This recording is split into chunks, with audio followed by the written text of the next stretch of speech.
La Voix des Bulles présente le One Day Club, le podcast BD hebdomadaire qui cherche encore ses phrases de trop.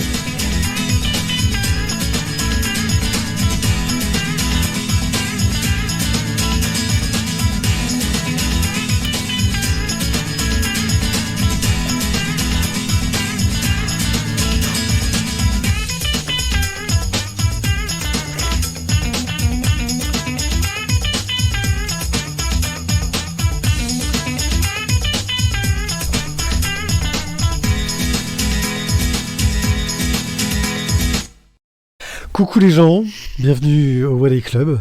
Je suis One Day Pied et je suis là pour vous parler de bande dessinée. Et pour m'accompagner dans ce grand voyage, j'ai à mes côtés le fantastique, le magnifique Thio. Salut Thio. Bonsoir. Oh, quelle superbe voix fipienne que tu viens de nous faire. Ouais. C'est... Voilà. Et juste à ses côtés, même s'il est loin, mais il est à ses côtés quand même, dans son cœur, nous avons Guillaume. Salut Guillaume.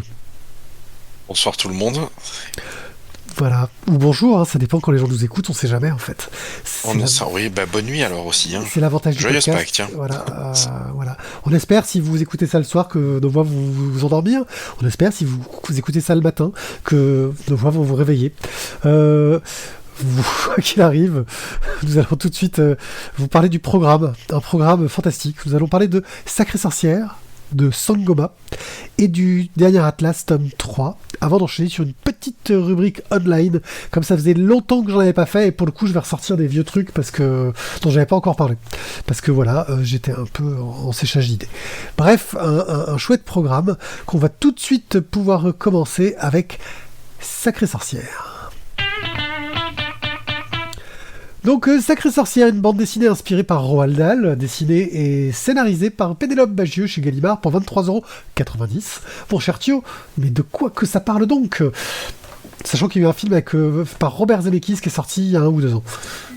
Oui, et qui, paraît-il, était une vraie... Voilà. On peut pas faire de retour vers le futur. J'ai les critiques, je ne l'ai pas vu, je peux pas juger, mais bon. Donc, de quoi nous parle Sacrée Sorcière ? Comme son nom l'indique, forcément... de faits religieux, on va parler du sacré, justement, d'église, tu t'égares, Thio, tu t'égares. Hein, je m'égare, pardon, désolé, excusez-moi, c'est voilà. Donc les enfants sont répugnants, les sorcières, les chassent parce qu'en fait elles les sentent, parce qu'en fait ça pue un enfant, ça empeste le cacachi. Donc les sorcières veulent écrabouiller les enfants, les pulvériser, les jeter, les nettoyer l'Angleterre de toute cette espèce de vermine infâme, quoi, voilà. Ça, c'est la sorcière telle que nous l'a décrit, donc justement la grand-mère de notre héros. Comment ça commence ? Un petit orphelin, en fait, se retrouve justement orphelin, et quand tu es orphelin, tu vas vivre chez la famille qui te reste, et donc lui, c'est une vieille grand-mère, assez âgée quand même, hein, qui a pour habitude de fumer le cigare et de jouer au casino. Clairement, c'est quand même un petit peu déjà... C'est un personnage en lui-même, hein. Vraiment, elle est particulière, cette grand-mère. Et le soir, le petit, lui, voudrait qu'on lui raconte des histoires. Mais elle, là, elle connaît pas trop d'histoires, la grand-mère. Donc, les seules histoires qu'elle connaît, c'est les histoires de sorcières. Alors, du coup, elle va lui raconter que quand elle était petite fille, elle a rencontré une sorcière, qu'elle a vu justement ce que les sorcières pouvaient faire aux enfants, que c'est vraiment pas des personnes, je veux dire, à côtoyer. Et, on va dire, forcément, ils vont partir en vacances et, justement, le petit-fils en question... va voir que dans le centre de vacances, la petite ville balnéaire où ils sont allés, il y a, l'air de rien, visiblement, le congrès de toutes les sorcières d'Angleterre. Elles sont toutes là. Toutes. Et elles ont un vrai projet, celui de transformer tous les enfants en souris pour ensuite les écraser, les tuer, les faire disparaître, parce que c'est l'engeance du diable, les enfants, on le sait bien. Donc cette histoire de Roald Dahl au départ et qui a été donc mise en scène par Pénélope Bagieux fonctionne, je trouve, très bien. Moi, on me l'a offert. Je vais être honnête, on m'a offert et c'est une personne qui, quand elle les offre en fait parce que la couverture lui a plu. Comme la couverture lui a plu, elle dit ça va être un bon bouquin. Oui, c'est comme ça que fonctionne ma femme.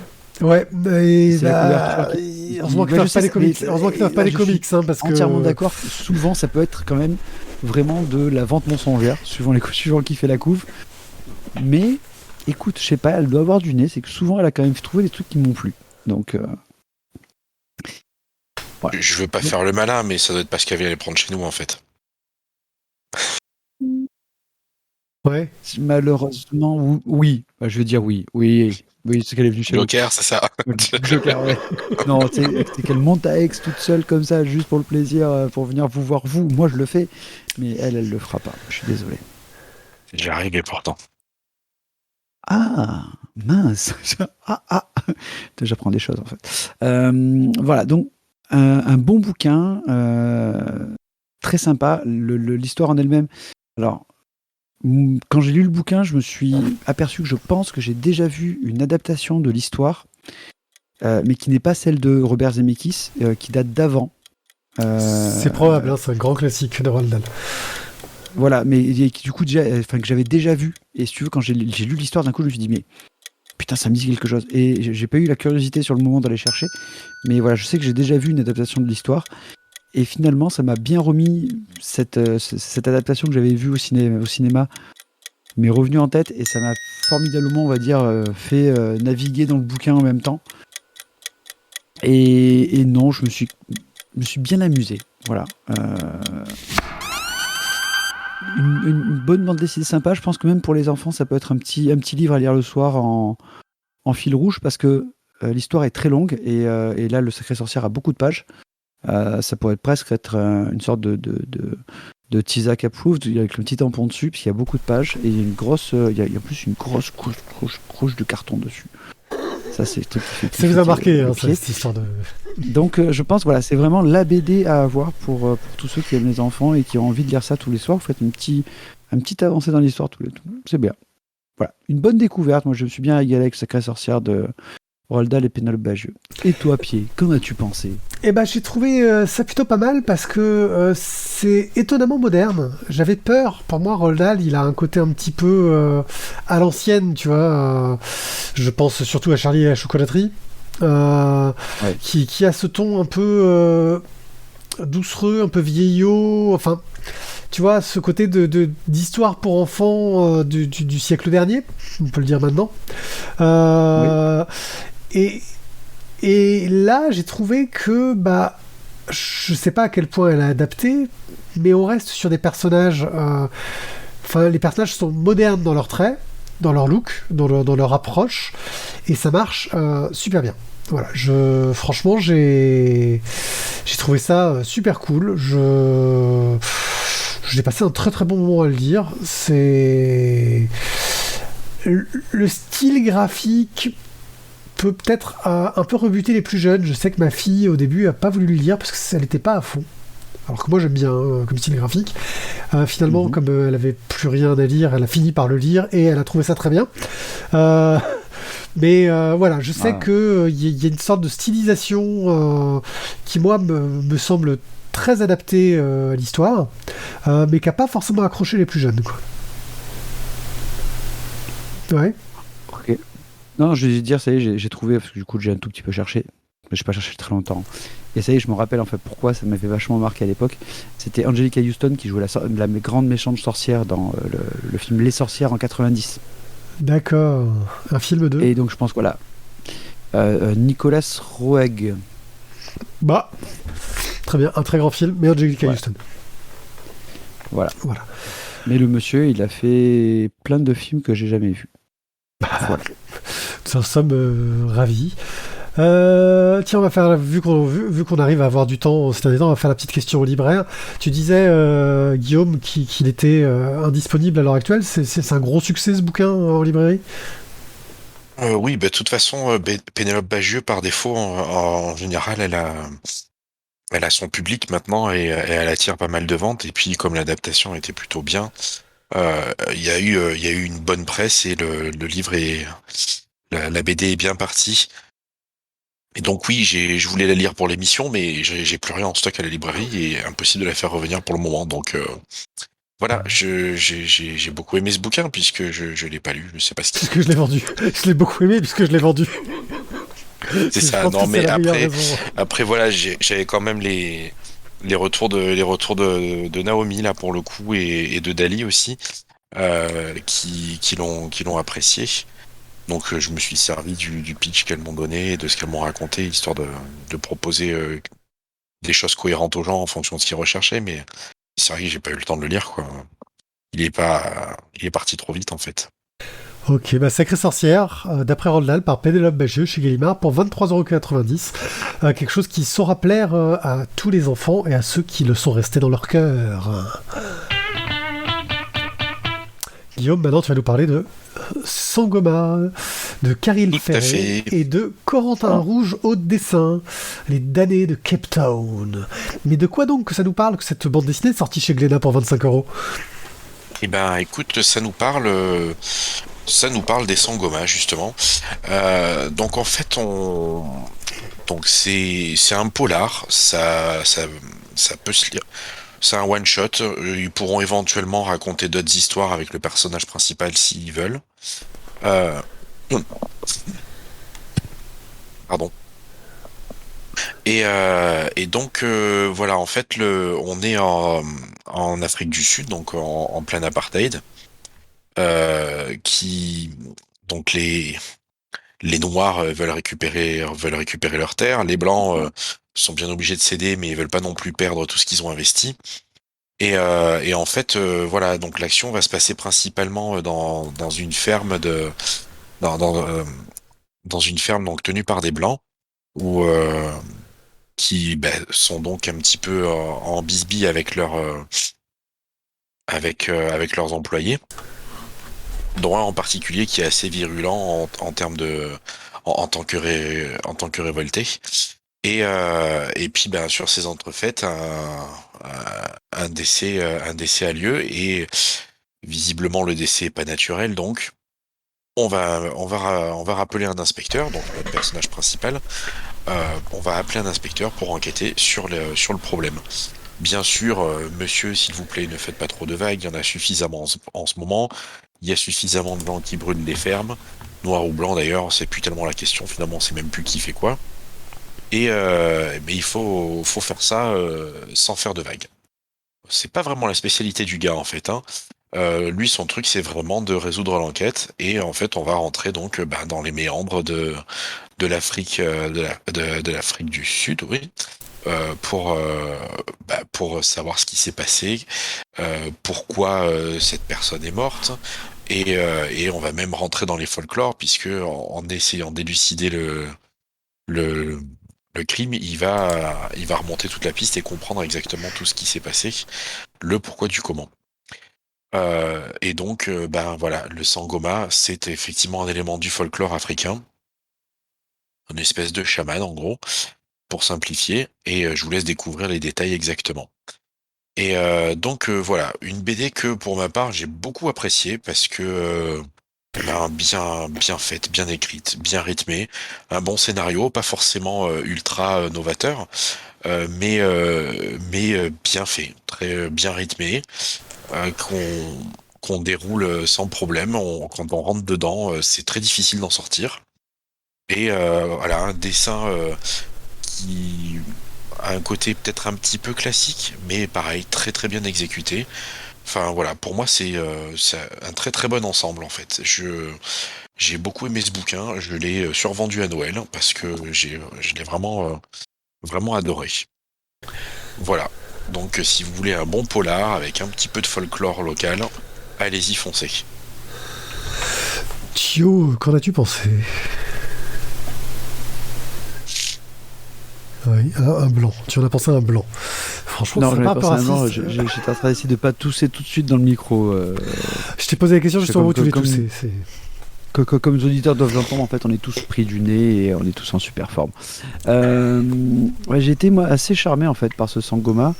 Je l'avais vu passer, j'étais pas allé vers lui au départ, clairement. Et c'est Guillaume qui nous l'a proposé. Mais comme tu le dis, en fait, il y a pas de. Ça reste très classique. C'est un polar. Un polar, je trouve, qui est quand même bien écrit et qui est bien ficelé. Il y a de l'action, t'as des moments un peu plus calmes. Voilà, t'as vraiment tout qui est respecté. Mais le fait d'avoir mis l'action finalement en Afrique du Sud, ça crée une tension supplémentaire ça lui donne un intérêt un petit peu plus grand. Voilà. Et c'est, je trouve, un très très bon polar bien réussi, quoi. Tu passes bien dedans, quoi. Et le côté de l'emplacement géographique fait que tu vas avoir en plus j'arrive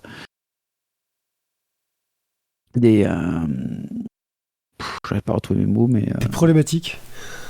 Des problématiques, voilà, locales qui vont rajouter. Finalement, ce qui est bien, c'est que tu as quand même une sorte de t'as un peu quand même la petite critique que j'émettrais, c'est peut-être le happy end qui est un peu trop happy à la fin. Enfin, happy end façon de parler quand même, parce qu'on va rester quand même soft. Mais j'ai trouvé que c'était peut-être un peu trop fleur bleue à la fin. Ouais, moi, c'est du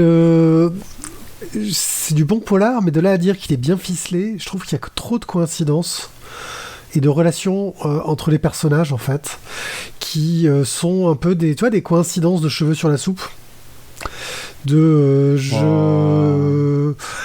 me tape la fille du machin qui va faire que je vais être impliqué en fait dans le truc du bidou. Enfin voilà, j'ai trouvé qu'il y avait de la coïncidence un petit peu chargée, ce qui fait que comparé à du polar, ce que j'appelle vraiment bien ficelé, j'ai passé un bon moment parce que c'est bien mené, l'histoire est prenante, on a envie d'en apprendre un petit peu plus, mais il y a un petit côté série B par certains points, justement parce que oh, quelle coïncidence, et ça arrive un petit peu trop souvent dans l'histoire à mon goût, tu vois. Une coïncidence à la rigueur, mais là il y en a plusieurs, et ça m'a un petit peu sorti.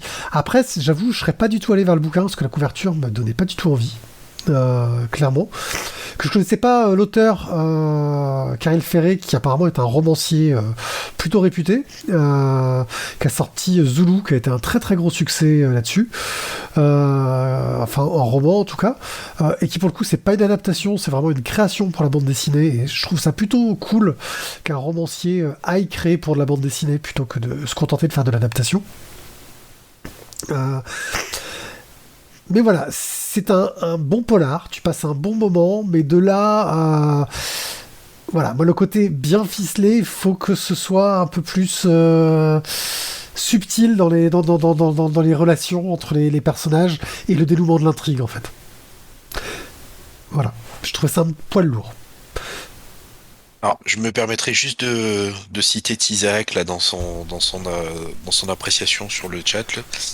Donc j'ai trouvé ça très bon, je n'avais pas forcément envie d'y plonger car j'avais peur de tomber dans beaucoup de stéréotypes, mais au final c'est bien équilibré et surtout ça sert le propos et l'intrigue.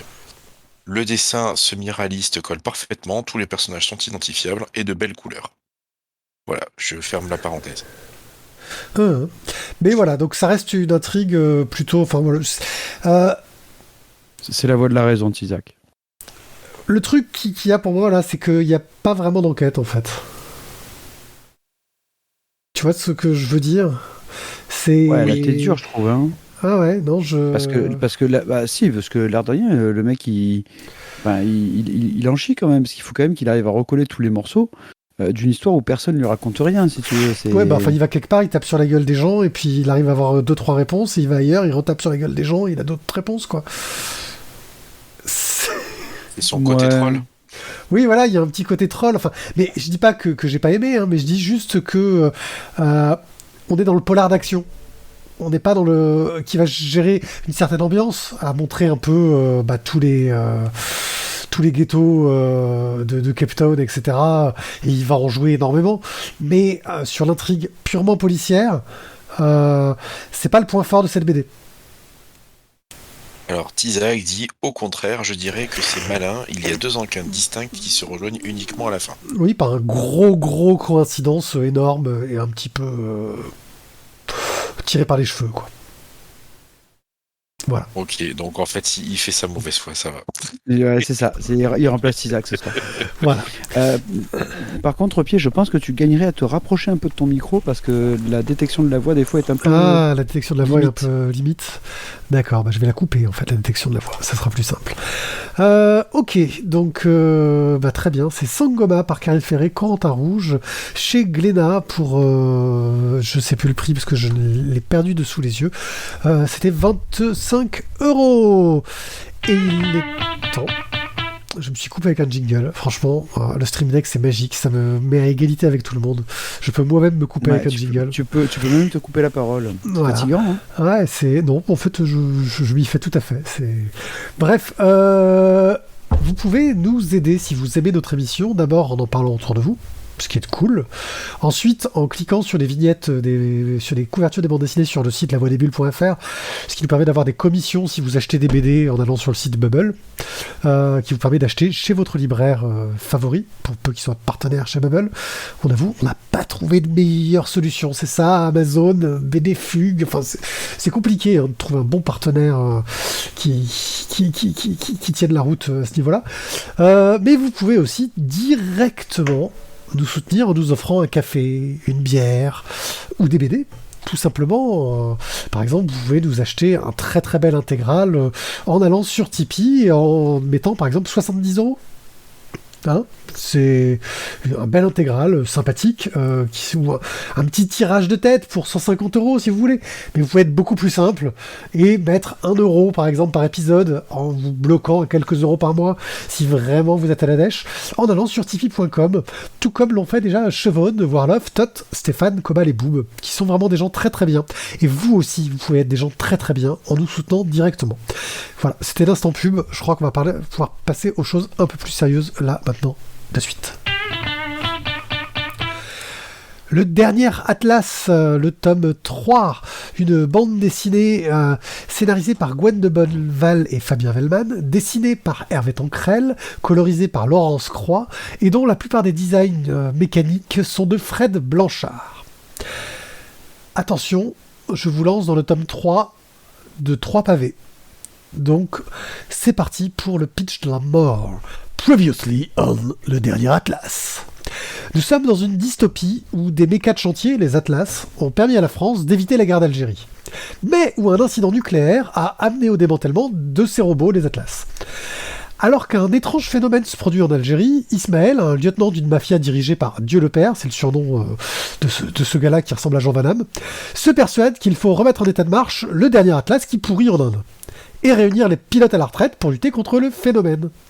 En parallèle de tout ça, on va suivre Françoise Alfort, une journaliste de terrain, qui enquête sur place et qui tombe enceinte alors qu'elle est ménopausée. Oh, cela est étrange. Le tome 2 a vu l'affrontement de l'Atlas et de l'Humo, donc c'est l'entité bizarre qu'il y avait en Algérie, se terminer sur une victoire un peu trop facile de nos héros, et profondément modifier la géopolitique européenne, dans laquelle Dieu le Père a bien placé ses billes, parce que il déchire un peu en tant que mafieux qui sait bien placer ses billes. Dans ce tome 3, l'Atlas a un nouvel équipage qui doit contenir un incident nucléaire à Tricastin, pendant qu'Ismaël a repris sa place auprès de Dieu le Père, en prenant un peu de galon quand même dans la hiérarchie de cette mafia, et que Françoise est en fuite avec son enfant, qui est marqué par l'humour. Il a des sortes de signes bizarres. Et bien sûr, je vous dis, il y a dizaines de personnages secondaires, parce qu'il y en a un gros paquet dans tout ça. Mais de nouveaux signes annoncent que l'humour serait de retour. Tadadam ! Suspense. Et du suspense, il y en a. À la base, je le rappelle, le dernier Atlas se voulait comme quelque chose de sériel qui devait être paru dans une revue en ligne. Et donc, chaque gros album est divisé, je crois, en une douzaine de chapitres qui finissent tous par un petit cliffhanger, un petit rebondissement. Et donc on a quelque chose qui est super efficace sur le sujet, qui est bourré de rebondissements, avec des tonnes de persos qui sont très très bien définis, bien différenciés, qui ont chacun un rôle à jouer et auxquels on arrive à s'attacher et parfois même à les comprendre. C'est-à-dire que même les gros connards, de temps en temps, presque... Tu dis, peut-être qu'ils sont pas si horribles que ça. Et chaque personnage a un peu son rôle à jouer. On est vraiment dans quelque chose de très choral au niveau du récit. Il y a beaucoup de personnages. Au niveau du dessin, on est dans un réaliste agrodé, je dirais, un peu à la RG, en moins propre, moins clair et en vachement plus dynamique quand même, parce qu'il y a plus de l'action avec des plans un peu plus serrés que les plans larges de Tintin qui est en train de courir dans tous les sens. Ça marche très très bien. Moi, je trouve que ça sert très très bien le propos, et je pense que ça a aidé aussi dans cette idée de vouloir faire une BD sérielle et qui donc ait un rythme assez régulier. En conclusion, je dirais que c'est presque dommage que ça sorte en gros tome. C'est un peu le défaut de cette bande dessinée là, parce que déjà depuis la sortie du tome 2 j'ai un peu perdu le fil, je savais plus qui était qui. Ça revient vite, heureusement, parce que les personnages sont bien écrits. Je pense qu'un trombinoscope en début de tome façon The Walking Dead, ça aurait bien aidé quand même, parce qu'il y en a certains, merde, attends, c'est qui lui, t'es en train de les replacer, etc. Mais au-delà de ces légères déceptions, c'est dû qu'au fait que, voilà, que le tome a dû s'éloigner du concept feuilletonnant qui était initial. On tient là une excellente BD qui interpelle intelligemment sur des sujets écolos et sociétaux, en montrant différents points de vue, et sans utiliser, je trouve, de trop gros sabots. Et sachant que les auteurs sont plutôt engagés politiquement, je craignais qu'ils soient un petit peu trop dirigistes dans leurs conclusions. Ça reste une excellente série qui a su s'arrêter avec talent, qui me fait presque regretter... ça me fait regretter sans amertume quand même de laisser derrière moi tous ces personnages auxquels je m'étais attaché. Moi, franchement, et avec une conclusion que j'ai trouvée très réussi sur le sujet. Voilà. Moi, une BD que j'ai adorée, c'est donc le dernier Atlas. Qu'en avez-vous pensé, chers amis? Guillaume, qu'as-tu pensé du dernier Atlas? Eh ben, écoute, waouh, en fait. J'ai beaucoup aimé cette série que j'ai, pareil, trouvé bien écrite, bien rythmée. C'était très prenant, le côté feuilletonnant était très réussi. Je vois ce que tu veux dire sur le côté, c'est limite dommage qu'on l'ait pas eu en mode petits épisodes. Parce que c'est vrai que ça faisait quand même assez dense à manger d'un coup chaque tome, mais franchement, ouais, super bien. Super bien. Le seul truc, c'est le seul petit défaut que je verrais dans ce genre de BD, mais comme dans ce genre de série à chaque fois, c'est qu'il y a énormément d'informations de partout dans tous les sens, et quand t'as le malheur de reprendre le tome 3 plusieurs mois après le tome 2, j'ai eu du mal à raccrocher les wagons au début. Et encore... mais enfin voilà, franchement, je trouve que c'est quand même une super réussite. J'ai juste mes problèmes. Et pourtant, il y a un résumé au début. Mais je disais, le coup du trombinoscope, comme il faisait dans Walking Dead, vous avez tous les personnages avec les morts, les vivants, etc. Et un petit résumé en quelques lignes dans Invincible aussi. Ça doit être Kirkman qui a imposé ça. Ça marchait bien et je trouve que ça aurait été plutôt bien vu sur cette série, en fait. Parce qu'il y a des dizaines de personnages, quoi. Qui... Ouais, mais bon. Bon, cher Thio. Bah écoute, moi j'ai terminé le tome 3 donc aujourd'hui même du dernier Atlas. J'avais entendu aussi, j'avais suivi un podcast, je crois que c'était C'est plus que de la SF de Loïc Chéry, justement où il avait interviewé les auteurs donc de toute la bande. Enfin, ils n'étaient pas tous, je crois. Et clairement, ouais, c'est je trouve vraiment une belle histoire. Qui rentre un peu aussi comme donc sur un jeu un peu politique, parce qu'il y a quand même de la critique sur l'État, sur la société actuelle, mais qui t'amène d'autres choses. Et puis voilà, le dernier Atlas, quoi. Il a la classe, quoi, le George Sand. Même l'humour sur la couve, Ah, mais l'humour a de la classe aussi, mais c'est un méchant. De toute façon, les méchants, ils ont toujours la classe. Méchant. Enfin, la conclusion à ce sujet-là, je l'ai trouvé génial, en fait. C'est dur de révéler, mais j'ai trouvé que c'était... Bah ouais, pourquoi pas, en fait. Voilà. Ah non, mais oui, et après je suis d'accord avec toi, la fin est assez surprenante, parce que je m'attendais pas à ce style de choses. Voilà, faut pas trop en divulguer. Mais je trouve c'est vraiment un chouette parcours et un scénario qui était vraiment haletant sur tous les bouquins. Moi, je trouve que c'est ce qu'il y a, c'est que t'as pas eu de temps mort. Alors c'est vrai que le seul petit bémol, c'est, on va dire, que justement avec la foultitude de personnages que l'on avait, c'était des fois de se retrouver à savoir qui était le flic, qui était l'infiltré, qui enquêtait pour la DGSE, qui était en fait un mafieux, et de se retrouver assez rapidement, de passer de l'un à l'autre là avec les flics qui sont corrompus, ceux qui sont pas corrompus, ceux qui essaient d'enquêter. t'as beaucoup d'approches différentes au sein du dernier Atlas. Et franchement, c'est vraiment une très bonne série. Et du coup, maintenant, voilà, une très bonne série en 3 tomes, quoi, qui fait le truc. En 3 vraiment gros un super tomes. T'as 3 pavés, mais t'as 3 pavés vraiment de belle qualité. Et moi, je lui mettrais volontiers un coup de cœur. Je sais pas si toi, tu valides de ton côté, Thio. Et pour l'ensemble de son œuvre, je dirais que le dernier Atlas, le mérite, quand même. Guillaume. Je sais pas, je serais bien un peu de mauvaise foi vu comment t'as cassé Sangoma. Ouais, vas-y. Là, c'est de la basse revanche à ce niveau-là. Non, je valide complètement. Ok, donc c'est un coup de cœur pour le dernier Atlas, donc une bande dessinée de Gwen de Bonneval, Fabien Vellman, Hervé Tancrel, Laurence Croix et Fred Blanchard. Une très très belle réussite. Online. J'ai un peu ressorti des vieux trucs des cartons parce que je vous l'avoue, sur le online, il me manquait pas mal d'inspiration dans les choses récentes. Alors j'ai commencé à sortir des BD dont j'ai jamais parlé jusqu'ici et que je suis depuis un moment. Et on va commencer par Penny Arcade. Alors Penny Arcade, c'est quelque chose d'assez spécial parce que Penny Arcade, vous allez le voir tout de suite, Penny Arcade, ça a commencé en 2009, en 99. Voilà, donc voilà comment dessiner le gars à l'époque. C'était un autre style et il a grandi, il s'est amélioré et maintenant il fait des trucs qui ont plutôt la classe et qui nous suit l'histoire des sortes d'autobiographie de deux personnages qui sont deux potes et qui sont fans de jeux vidéo, de trucs de geek.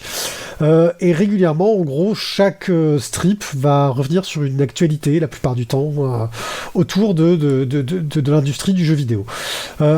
C'est ce qui leur a permis, par exemple, de développer, eux, de leur côté, un jeu vidéo dérivé de leur BD, qui a eu un petit succès, de faire aussi une convention de jeux vidéo qui s'appelle la PAX, qui est une convention autour du jeu indépendant, qui a un très très gros succès et qui fait beaucoup parler d'elle. Et voilà, et moi j'aime beaucoup parce que de temps en temps ils ont les petits mots qui marchent bien, la relation des deux personnages autour de leur amitié et du fait qu'ils se vannent non-stop est très drôle. Là j'ai un strip qui te montre le père qui est en train de jouer avec son fils et le père qui est en train de négocier pour que son fils lui donne du loot, de vider le lave-vaisselle à sa place un de ses soirs, tu vois, pour que le fils donne du loot au père. Ce genre de choses là, parce qu'on voit aussi que les auteurs vieillissent et que leurs enfants commencent à jouer contre eux, ces petits cons. Voilà, et c'est souvent bourré de bons dessins, de critiques aussi sur l'actualité. Là, il se moque sur le strip que les gens qui sont sur le Twitch peuvent voir de Joss Whedon et de ses petites son interview qu'il a eu il y a quelque temps par rapport aux polémiques qui le concernaient. Donc Penny Arcade, vraiment une série moi que je suis toujours régulièrement, même si parfois certains des gags je passe un petit peu à côté. Notez quand même que Penny Arcade, c'est d'autres types de comics. Ils se sont amusés à faire quelques side stories qui sont des histoires un peu complètes et qui sont vraiment en général très très très jolies. On est sur du travail graphique qui peut être assez impressionnant, que ce soit aussi bien dans de la fantasy que du western. Donc il y a plein de choses à visiter sur leur site et si vraiment vous adorez, vous avez 20 ans de strip à rattraper. Je vais vous parler maintenant de The Unspeakable Vault of Doom. The Unspeakable Vault of Doom. C'est une bande dessinée française, même si elle est sortie en anglais, qui a fêté il y a peu son 666e gag. Et sachant que c'est une bande dessinée qui est très inspirée de Cthulhu, c'était quelque chose à fêter. C'est fait par François Launay, aussi surnommé Goumi. Il a commencé ça il y a de nombreuses années et l'idée c'était de faire une sorte de strip un peu humoristique autour de l'univers de Lovecraft. Et là il a commencé à faire un petit retour sur l'histoire de sa série. Pour nous expliquer quelle était son origine, comment est-ce que ça a évolué. Sachant que ce monsieur-là, il a commencé un petit peu en indépendant, en faisant ça un petit peu à l'arrache, et puis il y a eu du succès qui arrivait petit à petit, sauf qu'il a été pris par son travail, parce qu'il bossait dans une petite société qui faisait un peu d'animation. Ils ont fait un film Chasseur de Dragons qui a bien marché, un petit peu à l'international, ce qui fait qu'ils ont été rachetés par Universal pour faire un truc qui s'appelle Moi Moche et Méchant. Je sais pas si vous en avez entendu parler. un petit succès, et il était très très pris niveau boulot pour le coup. Mais ça ne lui a pas empêché de faire des choses plus variées, parce que comme il est artiste 3D par exemple, toute la scène de délire dans le film Blueberry que j'ai pas vu, où il fume je sais pas quoi et qui part en vrille, c'est lui qui l'a géré. Et c'est plutôt drôle. Moi j'aime bien, reste très très très Cthulhuesque, il faut avoir un petit peu de culture de l'univers pour l'apprécier pleinement.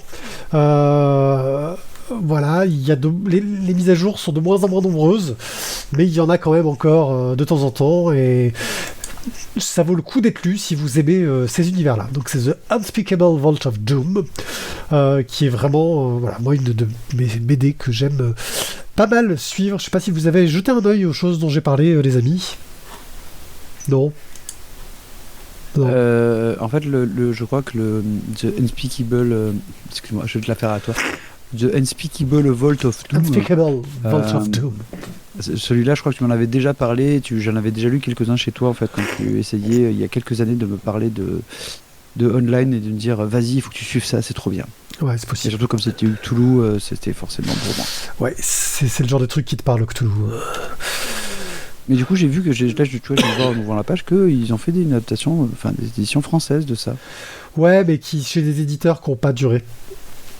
Malheureusement. Inis, ils n'existent plus. Factory Edition, je sais pas. Voilà. Donc. Nice, ils existent toujours. Hein. Ils existent toujours. Alors voilà, Factory Edition doit dû arrêter d'exister. Voilà. Donc voilà, donc tu vois, ça peut se trouver chez notre revendeur, l'appel de Cthulhu ou Grand Ancien à la dérive. Voilà. Ça peut valoir le coup. Moi, ça me fait toujours sourire gentiment. Et bien voilà, je crois qu'on est arrivé au bout de cette émission. C'était bien. Moi, j'ai pris du plaisir à discuter avec vous. Et vous, avez-vous pris du plaisir à discuter avec nous? Non, peut-être. Je préfère qu'ils ne répondent pas, en fait. Bon. En fait, dans le Joker. Je crois que. Oh, moi, t'as cassé ma BD, je suis vénère, de toute façon. Oui, t'as dit que Sangoma, c'est de la merde. T'as dit. Non, excuse-moi. T'étais avec ça, je crois que c'était Sangoma, c'est un peu puduc. Mais surtout entre le début et la fin, t'as dit ça. Ouais, j'ai dit ça? Non, je me serais pas permis. Je suis quelqu'un de beaucoup plus posé en général. J'essaie d'argumenter mes propos. Quoi qu'il en soit, merci de nous avoir écoutés. J'espère que vous nous aura donné envie d'acheter certaines des bandes dessinées dont on a parlé. On se retrouve la semaine prochaine si vous nous écoutez en podcast, dans quelques minutes si vous nous écoutez en live. Et on vous dit donc à très bientôt et merci encore de nous écouter. Ciao, ciao! À bientôt les gens.